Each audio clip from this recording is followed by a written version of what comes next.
UFC 306 में मेराब दवालिश्विली title fight करने वाले हैं शॉन ओमैली के खिलाफ। लेकिन कुछ न कुछ बातें रोज ऐसी हो जाती हैं कि दवालिश्विली को लेकर लोगों के बीच में एक्साइटमेंट बढ़ जाती है। अभी अभी एक खबर ये पता चली है कि दवालिश्विली को स्टाफ इन्फेक्शन हो गया है। तो आज की इस वीडियो में मैं आपको बताऊंगा कि आपको बार बार ये सुनने को मिलता है कि फाइटर्स को स्टाफ इन्फेक्शन हो गया। तो ये स्टाफ इन्फेक्शन होता क्या है, इससे फर्क क्या पड़ता है फाइटर की परफॉर्मेंस के ऊपर, और ये पूरा मामला क्या है। लेकिन उससे पहले चैनल को सब्सक्राइब कीजिए और वीडियो को लाइक जरूर करना है, क्योंकि यूएफसी हॉटबॉक्स हिंदी को हमें 1 लाख सब्सक्राइबर तक लेकर जाना है। अगर आप लाइक शेयर कमेंट नहीं करोगे तो ये कैसे होगा। तो चलिए वीडियो को शुरू करते हैं।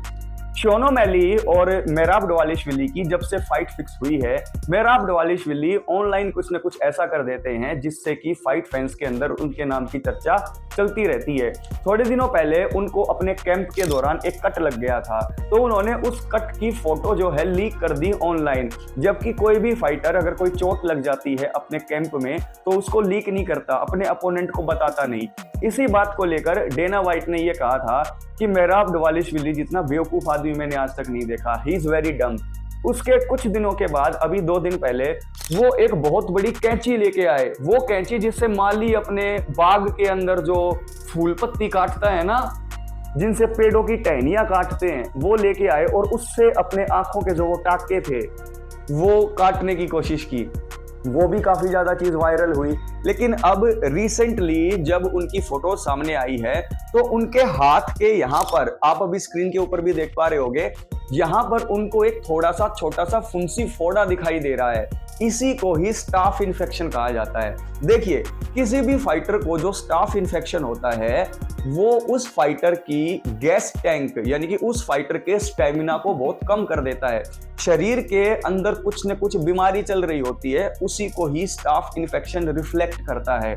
तो आपको फाइट याद होगी टोनी फर्गसन की केविन ली के साथ, बहुत साल पहले की बात है। केविन ली को भी स्टाफ इन्फेक्शन था और उससे क्या हुआ, उससे उनकी परफॉर्मेंस काफी कम हो गई। तो यूएफसी के फाइटर्स जो ट्रेनिंग करते हैं और उनको स्टाफ इन्फेक्शन हो जाता है, तो उसके पीछे 2 रीजन जो है सोचे जाते हैं। पहला रीजन तो कई लोगों को ये लगता है कि जो फाइटर है वो कुछ उल्टा सीधा खा रहा है, और उल्टा सीधा खाने से जो उसका रिएक्शन है वो फोड़े फुंसी या स्टाफ इन्फेक्शन के रूप में हमें दिखाई दे रहा है। लेकिन कई लोगों को ये वैसे भी हो जाता है।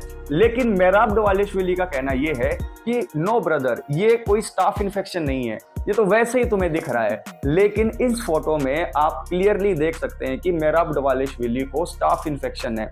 अब यूएफसी के इस टाइटल फाइट के अंदर दवालिश्विली को आंख के ऊपर कट भी लग गया है, दवालिश्विली को स्टाफ इन्फेक्शन भी हो गया है। अब देखने वाली ये बात होगी कि ये स्टाफ इन्फेक्शन उसकी परफॉर्मेंस के ऊपर कितना फर्क डालेगा। यूएफसी 306 स्फीयर के अंदर होने वाली है पहली बार, तो इतना बड़ा इवेंट होने वाला है, और इतने बड़े इवेंट में अगर दवालिश्विली 100% नहीं होंगे तो उनके हारने के चांस हो जाते हैं। तो अब देखना ये होगा कि दवालिश्विली जो कह रहे हैं कि स्टाफ इन्फेक्शन नहीं है, बकवास बंद करो, ऐसी ऐसी बातें मत करो।